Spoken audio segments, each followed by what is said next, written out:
নমস্কার বন্ধুরা, happy new year. 2024 সালকে তো বিদায় দিয়ে দিয়েছি, আর 2025 সাল তো এসেই গেছে। তো 2025 সালের প্রীতি, শুভেচ্ছা ও ভালোবাসা, অভিনন্দন দিয়ে আজকের পর্বটা শুরু করছি। আর সঙ্গীতার সংসারে আরও একটি নতুন পর্বে সকল দর্শক বন্ধুদের আবারও হ্যাপি নিউ ইয়ার জানাচ্ছি।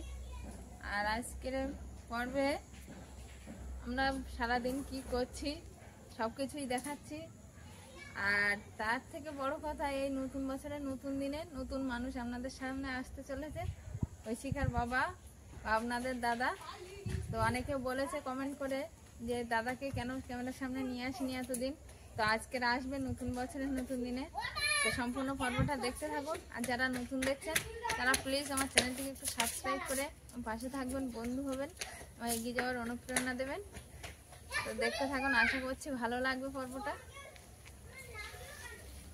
Olivia, happy new year. মোজা খুলছো কেন? মোজা খুলো না বাবা, আজ খুব ঠান্ডা।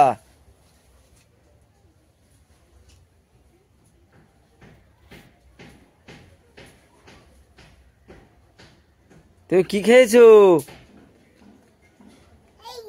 খেয়েছো কি খেয়েছো? আমার ধরিয়ে ধরিয়ে হাঁটতেছে, তাই নিজে নিজে আমার হাঁটতে কেন্নায় হাঁটতে। হেঁটেছো? আচ্ছা, ভালো ভালো।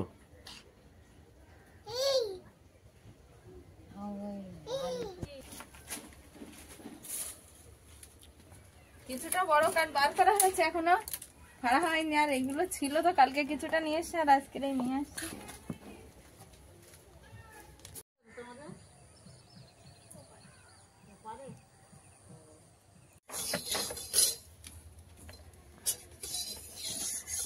সমস্ত কাজকর্মের পর সকালে উঠে তো উনান গোবর দেওয়া, জল আনা, তারপরে ঘরের কাজ, সমস্ত কাজ বাজ সামলে আমাদের অলিভিয়াকে খাইয়ে অলিভিয়া খেলা করছে।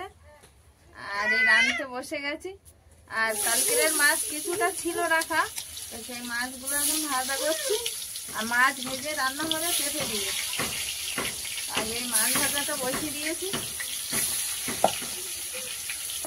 এই যে এই পেঁপেটা কেটে নিয়েছি। এই পেঁপেটা পুরো ডাঁসা একদম, এর ভিতরে আর দানা ভর্তি।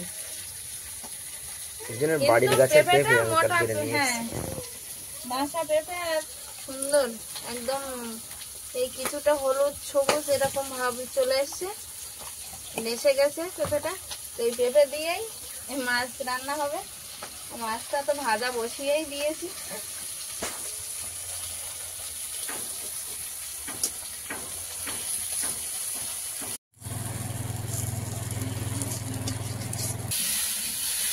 মাছগুলো ভাজার পরে পেঁপে আলু কষানো বসিয়ে দিয়েছি। আর কষানোর জন্য একটু জল দিচ্ছি।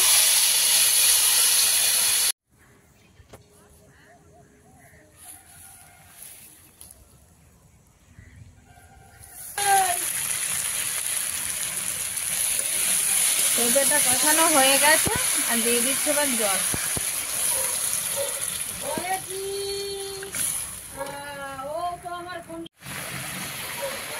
তরকারিটা সুন্দর ফুটে উঠেছে। আর এবার মশলাটা দিয়ে দিচ্ছি, বাটা মশলা। আমি একটু জিরে মরিচ বেটে নিয়েছিলাম, তো সেটা দিয়ে দিলাম। তরকারিটা একদম রেডি।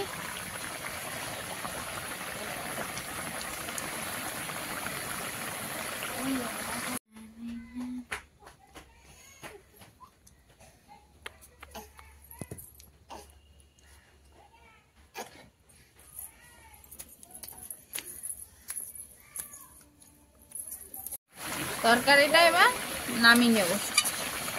আর এই তরকারি তো হলো পেঁপে আর সাত হাতে মাছ, তার সঙ্গে আগেই রান্না করে নিয়েছি পালং শাক আর চিংড়ি মাছ। এবার সবাই খাওয়া দাওয়া করবে।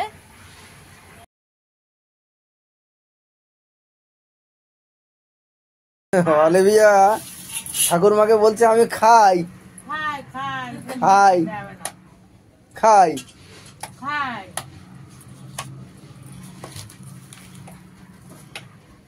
খাই। খাচ্ছ খাচ্ছ? ওই শোনো, রান্নার পর মা খেতে বসে গেছে, এদিকে অলিভিয়াও খাচ্ছে। অলিভিয়া একটা কথা শিখেছে, খাই ঝাল লেগে।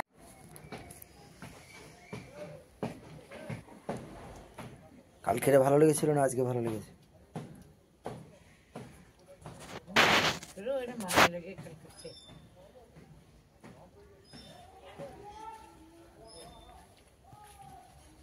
এলাম তো মাছ, তো আমি তো মাছ খুব ভালো লাগে। আমাদের অলিভিয়া চান করে উঠে ঠাম্মার সঙ্গে খেয়ে নিল, আর খেয়ে আর দেরি করিনি আজকে, একদম ঘুমিয়ে গেছে। একটু টিপ পরি দিচ্ছি, আর এটা আমি বাড়িতেই এই কালিটা তৈরি করেছি। এই যে কাজলটা আমি বাড়িতেই বানিয়েছি প্রদীপের আলো দিয়ে, সেই একটু টিপ পরি দিচ্ছি।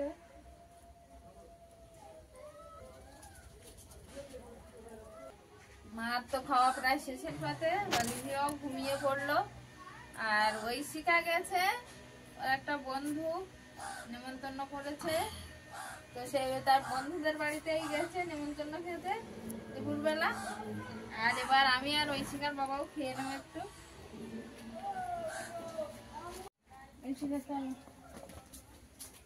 নতুন বছরে নতুন দিনে এই যে ঐশিকা বললো যে দাদা ভাইদের বাড়ি যাবো। ও দাদা ভাই মানে আমার ননদের ছেলের বাড়ি, ননদের বাড়ি তো যাচ্ছি, কিন্তু ননদের ছেলেরা থাকে সেখানে। আর আগের পর্বেই দেখিয়েছি আমার ননদের বাড়ি থেকে, যে ছেলে বৌমার বাড়ি থেকে কলা নিয়ে এসেছিলাম, তো সেই ভাগ্নে বৌমাদের বাড়িতে যাচ্ছি। ও বেড়াতে যাচ্ছি তো। অলিভিয়ার দিকে, ও অলিভিয়া টাটা করছে। তো ঐশিকা বললো যে গপুদের বাড়ি একটু বেড়াতে যাবো, আর কদিন পরে স্কুল খুলবে, তো বললো আজকে চলো মা একটু ঘুরে আসি। তো ওই জন্য যাচ্ছি ভাগ্নেদের বাড়ি। আর আমাদের কোজাগরী লক্ষ্মী পুজোটা আমরা তো দেখাতে পারিনি, আর ওই সময় আমরা সেভাবে পূজা করিও না, করি হয়তো একটু জল তুলসী দিয়ে বাতাসা দিয়ে, কিন্তু আমাদের পূজাটা হয় যে লক্ষ্মী পূজাটা, তো আমাদের হয় পৌষ মাসে। তো এই পৌষ মাস এখন, আর এই পৌষ মাসে আমাদের কোজাগরী লক্ষ্মী পূজাটা হবে। তো তার নেমন্তন্ন একেবারে করে আসবো, বেরোনো হয় না। আর এরপর হয়তো আবার বেরোনোর সময় পাবো না, বাড়িতে প্রচুর কাজ, পূজার কাজ অনেক। তো এই বেরিয়েছি, একবার পূজার নেমন্তন্ন করে আসবো। আর সামনে তো পূজা আছে, সেটা তো দেখাবো কিভাবে হচ্ছে। তো আমরা সপরিবারে বেরিয়েছি, মা বাড়িতে আছে, মা আর বাবা। বেল গাছে এক ধরনের লতানো গাছ, এগুলো কিন্তু বেল নয়, সেই লতানো গাছে অনেক ফল হয়ে আছে, অনেক ফল হয়ে আছে। ফলটার নাম বলছে রসনা ফল। রসনা ফল। খুব সুন্দর, মানে এত সুন্দর দেখাচ্ছে। যে রসনা আমরা শরবত করে খাই, ওই পেকে রসনা গেলে বলে। নাকি হলুদ রং হয়। আমি প্রথম দেখলাম গাছগুলো এই হ্যাঁ, ওই লতি লতি লতি লতি উঠেছে, খুব সুন্দর। কাঁচা তো এখন নিয়ে কাঁচা, উপরের দিকে প্রচুর আছে, ওই যে প্রত্যেক গিটে গিটে হয়েছে আছে উপরে, প্রচুর। তুমি দেখে যাও, এখানে আসো, দেখিনি উপরে। ওই দেখো ওই কানাটা দেখো, হ্যাঁ তাই তো, প্রচুর হয় মনে হয়। প্রত্যেক গাছ নেওয়া যায় না, প্রত্যেক পাতায় কিনতে পাতায়। হয়। এ মনে হয় ওই একটা ওখানে এই ফলটা আজ প্রথম দেখলাম, বলছে ওরা রসনা ফল, যাদের গাছ তারাই বললো। তো গাছটা লতানো লতানো সুন্দর দেখাচ্ছে, গাছটা কেমন, আবার ফলগুলো সুন্দর দেখাচ্ছে। আমরা দাদা ভাইদের বাড়ি যাচ্ছি না? হ্যাঁ, এই না এসে গেছি তো। আমরা ওই মাঠের পথ ধরে এগোচ্ছি, আর সামনেই ভাগ্নেদের বাড়ি, প্রায় এসে গেছি।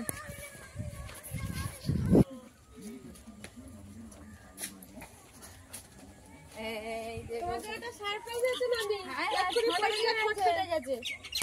এ বুনু ঠোঁটে কি করেছে? ওচো বুনু ডাক্তার দেখাবে, তাই আমি বলছি যে পিয়া নিয়ে।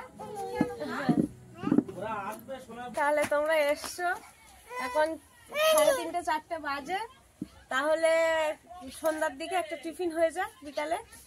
হ্যাঁ সে তো হবে। এ গপু গপু চলো তাহলে বাগানের দিকে খুব সুন্দর ধনিয়া পাতা হয়েছে, ওটা নিয়ে আসি। আজকে তাহলে একটু ধনে পাতা চপ হয়ে যাবে। চলো চলো দেখি বাগানে কত ধন্যবাদ হয়েছে, দেখে আসি। চলো। এই না ধন্যবাদ বাগান না ওই সাইডে আছে, এইটা কম হয়েছে। আর এটা পালং শাক কিছুটা দেওয়া আছে, এটা মূলো, এটা লাল শাক আর সর্ষে শাক, কিছু কপি দেওয়া আছে। আর ওই সাইডে পেঁয়াজ লাগিয়েছি, এটা বিন কড়াই আছে, কলাই কাঁদি দিয়েছে। আর এটা এই যে আমাদের বৌমা বাগানে চলে এসছে, বলছে ধনেপাতা চপ করবে, তো নিয়ে চলে এসছে বাগানে। এই যে এবার পাতা তুলবো। আর আমাদের ঐশিকা তো গবুকে পেয়ে গেছে, খেলাধুলো করতে ব্যস্ত। বৌমাদরা বাড়িতে আমাদের মতো অনেকটা সবজি লাগিয়েছে, পালং শাক, লাল শাক, সবকিছু। দেখি আমরা একটু তুলি।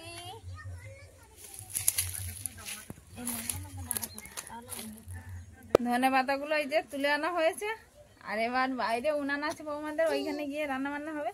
কি ধনে পাতা? হ্যাঁ, রাখো রাখো। আমরা এসেই বৌমার অনেকটা খাটুনি বেড়ে গেল। বৌমা ওই যে কাঠ কুপাতে বসে গেছে। হ্যাঁ, কাঠ নেই, কাঠ এদিকে যা আছে হয়ে যাবে। এটা আর বৌমার উনানটা এখানে বাইরে করা আছে, ছোট্টখাট্টো উনান। বাইরে ছোট্টখাট্ট পরিবারের জন্য বৌমার ছোট্টখাট্টো উনানটা দেখো কি সুন্দর। তো এই বাইরের উনান কিন্তু পাইপ দিয়ে, একটা ছোট্ট পাইপ, ছোট্ট উনান, সুন্দর লাগছে। দুজন লোক, একটা বাচ্চা, 2.5 জন টোটাল। হ্যাঁ,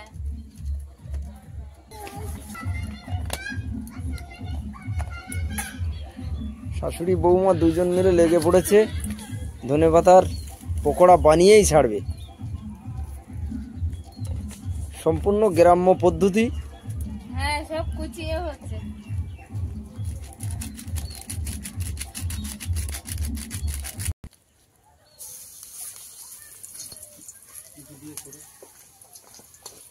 অল্প তেলে কিভাবে চপ বানানো যায় আজকে বৌমা বানাচ্ছে, একদম অল্প তেলে। এটা বৌমা আজকে এই ধনেপাতার পেটাই পকোড়া বানাচ্ছে, আর একদম অল্প তেলে, গায়ে গায়ে তেল দিয়ে কিভাবে বানানো যায় এটা। এই যে এটা কি কি দেওয়া হয়েছে? এতে দেওয়া হয়েছে পেঁয়াজ কুচি, লঙ্কার গুঁড়ো, আর অল্প একটু জিরের গুঁড়ো, কালো জিরে একটু দেওয়া হয়েছে, লবণ, হলুদ সব পরিমাণ মতো, যে যেরকম ঝাল লবণ খাবে সে সেইভাবে দেবেন। কালারটা কিন্তু সুন্দর এসছে। এই যে একদম কম সময়ে বিকালের টিফিন বৌমা আমাদের বানিয়ে খাওয়াচ্ছে। আমিও সাহায্য করছে। তাই একটু সাহায্য না করলে একা একা সম্ভব? এক পিঠ তো ভাজা হয়ে গেছে, উল্টিয়ে দিয়েছি, আবার আরেক পিঠ ভাজা হচ্ছে। ওই ভাজা হলেই তুলে নেওয়া হবে। বৌমাদের বাড়ি মোরগ আছে, বড় মোরগ। কটা আছে? 5টা মোরগ মুরগি আছে। আমার এখানটা আছে। হ্যাঁ, মুরগির ঘরে আমার মোরগ মুরগি এই উপরে। আসো আসো আসো, বাইরে আসো। আর ওদিকে তো বাইরে বসে বড়। আর ওই সাইডে আছে 3টে মোরগ। অনেকদিন থেকে ভাবছিলাম আমি যে ধনেপাতার একটু পেটাই পকোড়া বানাবো, তো তোমরা আসলে বিকালে একটু বানানো হচ্ছে। আমাদেরও খাওয়া হবে। তোমাদের বাগানে এখনো পর্যন্ত ধনিয়া পাতা সেভাবে তোলা হয়নি, তো ওই কারণে করাও হয়নি। আজকে সবাই মিলে খাবে না? হয়ে গেছে।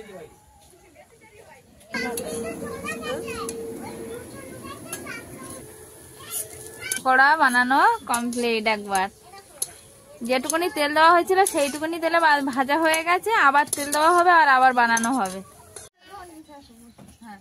হ্যাঁ, এইখানে ঐশিকা, এইখানে এইখানে আসো, গোপুষণ এদিকে আসো। হ্যাঁ, এখানে বসো, এখানে বসো।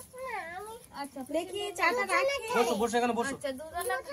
আচ্ছা, ঠিক আছে, বসো। এই তো আমাদের ছোট বুনু নিয়েছে। দেখো কে দিচ্ছে না বৌদি ভাই, তো আমাদের অলিভিয়া তুলেই নিল একা একা, শুধু নিয়ে নিয়ে খাওয়াও শুরু করে দিয়েছে। ভালো লেগেছে বুনু? বৌমা চা নিয়ে চলে এসছে। মামা চা খেতে ভালোবাসে। আচ্ছা, এখানে খেয়ে দেখো ধনিয়া পাতার নতুন একটা রেসিপি। হ্যাঁ, বৌমা বানালো তো। আমি তো জানতাম না এভাবে বানানো যায়, তো বৌমা আজকে বানালো। এটা মামার জন্য। এটা মামা ক্যামেরার পিছনে আছে তো। ভাগ্নেকে দাও। আচ্ছা গপুকে বাচ্চাদের আগে দাও। এসে বসো বসো। নাও নাও তোমরা খাও। খেয়ে দেখো কেমন হয়েছে মুস্কান। নাও গপু শোনো নাও। খেয়ে বলো ভালো হয়েছে। খাবে না? আমি বলো কেমন হয়েছে। না না সুন্দর হয়েছে। দারুণ টেস্ট হয়েছে, দারুণ টেস্ট। ধনিয়া পাতার এরকম পকোড়া সত্যি সত্যি খুব ভালো হয়েছে। আর বৌমা বানিয়েছে আজকে, তার সঙ্গে চাও এসে গেছে বিকালে। আজকে বিকাল হয়ে গেছে। বন্ধুরা সবাই খাচ্ছে, এটা দেখেই বোঝা যাচ্ছে যে খুব সুন্দর হয়েছে। তাই হ্যাঁ তো? যে বড় কুটুম খাচ্ছে না এই তোমার। তো এটা আমার ভাগ্নে আর এটা বৌমা আর আমাদের এই ছোট্ট গৌসোনা। তো এসছি আর সবাই জল খাবারেও বসে গেছে। আর যেটা বলার জন্য এসছি সেটা বলবো এবার। বর্ণালী আমাদের বাড়ি সামনে বৃহস্পতিবারে পূজা, তোমরা সবাই যাবে, গিয়ে আমাকে একটু সাহায্য করে দেবে। তোমরা না গেলে কিন্তু হবে না, অবশ্যই যেতে হবে। হ্যাঁ আমরা অবশ্যই যাব। আমরা বরঞ্চ দুদিন আগে থেকেই চলে যাবো তোমাদের আচ্ছা বাড়িতে। ঠিক আছে, তাই যেন হয়, আমি যেন সবাইকে পাই। তুমি যাবে? তাই এই যে খাওয়া দাওয়া চলছে, আর খাওয়া দাওয়ার পরে এবার আমরা বেরোবো। আর এর পরেই আমাদের ঐশিকার বাবা, আপনাদের দাদা একটা কবিতা নিয়ে আসছে। ঐশিকার বাবা কেউ কথা রাখিনি, তো দেখতে থাকুন। 33 বছর কাটলো, কেউ কথা রাখিনি। ছেলেবেলায় এক বষ্টমী হঠাৎ তার আগমনের গান থামিয়ে বলেছিল অন্তরাটুকু শুক্লা দ্বাদশীর দিন শুনিয়ে যাবে। তারপর কত চন্দ্রভোগ অমাবস্যা এসে চলে গেল, সেই বষ্টমী আর এলো না। 25 বছর প্রতীক্ষায় আছি। মামাবাড়ির মাঝি নাদের আলী বলেছিল, দাদা ঠাকুর তুমি বড় হও, তোমাকে 3 প্রহারের বিল দেখাতে নিয়ে যাব। আমি আর কত বড় হব নাদের আলী, আমার মাথাটা এই ঘরের ছাদ ফুঁড়ে আকাশ স্পর্শ করলে তারপর তুমি আমাকে 3 প্রহারের বিল দেখাবে। একটাও রয়েলগুলি কিনতে পারিনি কখনো। লাঠি লজেজ দেখিয়ে দেখিয়ে ছুটেছিল লস্কর বাড়ির ছেলেগুলো। চৌধুরীদের গেটে দাঁড়িয়ে ভিখারির মতো দেখেছে ভিতরের রাস উৎসব। অবিরল আলোর ধারার মধ্য দিয়ে সুদর্শন কঙ্কন পরা ফর্সা রমণীরা কত আমোদে হেসেছে। আমার দিকে তারা ফিরেও চায়নি। বাবা আমার কাঁধ চেপে বলেছিল, দেখিস দেখিস একদিন আমরাও। বাবা আজ অন্ধ, আমাদের কিছুই দেখা হয়নি। সেই রয়েলগুলি, সেই লাঠি লজেস, সেই রাস উৎসব আমাকে কেউ ফিরিয়ে দেবে না। বুকের মধ্যে সুগন্ধি রুমাল রেখে বরুণা বলেছিল, আমায় যেদিন সত্যকারের ভালোবাসবে সেদিন আমার বুকে এরকম আতরের গন্ধ হবে। ভালোবাসার জন্য হাতের মুঠোয় প্রাণ নিয়েছি। বিশ্ব সংসার তন্ন তন্ন করে খুঁজে এনেছি 108টি নীল পদ্ম। দুরন্ত ষাঁড়ের চোখে বেঁধেছি লাল ফিতে। তবু বরুণা কথা রাখেনি। তার চোখে আজ শুধু মাংসের গন্ধ। এখনো সে যে কোনো নারী। 33 বছর কাটলো, কেউ কথা রাখে না। 33 বছর কাটলো, কেউ কথা রাখে না। নমস্কার, হ্যাপি নিউ ইয়ার সমস্ত সোশ্যাল মিডিয়ার দর্শক বন্ধুদের জানাই নতুন বছরের প্রীতি শুভেচ্ছা ও আন্তরিক অভিনন্দন। তো একটা বছর আমরা পার করে আর একটা নতুন বছরে পা রেখেছি। এই পা রাখার মধ্য দিয়ে আমাদের নতুন পথ চলা শুরু হবে আরও একটা দিন অতিবাহিত করতে করতে আরও একটা মাস অতিবাহিত করতে করতে আরও একটা বছর। আমরা একে একে অনেকগুলো বছর অতিক্রম করব। তার মধ্য দিয়ে মানুষের জীবনযাপন জীবিকা সবই নির্বাহ করবে। তো আজ আমি সোশ্যাল মিডিয়ায় সঙ্গীতার সংসারে আজ প্রথম আপনাদের সামনে এলাম। সকল দর্শক বন্ধুদের জানাই নতুন বছরের প্রীতি, শুভেচ্ছা ও আন্তরিক অভিনন্দন। আপনারা সবাই ভালো থাকবেন। তো বন্ধুরা, শেষ পর্যন্ত দাদা আপনাদের সামনে বার হয়ে গেল, আর আমরা এসেছিলাম তো ভাগ্নেদের বাড়ি। আর ভাগ্নেদের বাড়ি এই ধনেপাতার চপ খাওয়া হলো, আর এবার বাড়ির পথে রওনা দেবো ঐশিকা অলিভিয়াকে নিয়ে। আর দেরি করব না, অনেকক্ষণ ঘুরলো বেড়ালো। আর এই দিকটা সুন্দর ফাঁকা মাঠ, তো এইখানে দাঁড়িয়ে আজকের পর্বটা শেষ করছি। তো আজকের এই হ্যাপি নিউ ইয়ার, তো নতুন বছরের দিনে জানিয়েছি আগেই সবাই। আর ছোটদেরকে অনেক ভালোবাসা, প্রীতি, শুভেচ্ছা। আর আমার বয়সে যারা বড় আছেন তাদেরকেও অনেক অনেক প্রণাম জানিয়ে এই পর্বটা এখানে শেষ করলাম। ভিডিওটা কেমন হয়েছে জানাবেন, লাইক, কমেন্ট, শেয়ার করে আমার পাশে থাকবেন, বন্ধু হবেন। দেখা হচ্ছে আগামী পর্বে। ততক্ষণে আপনারা ভালো থাকবেন, সুস্থ থাকবেন। নমস্কার। নমস্কার।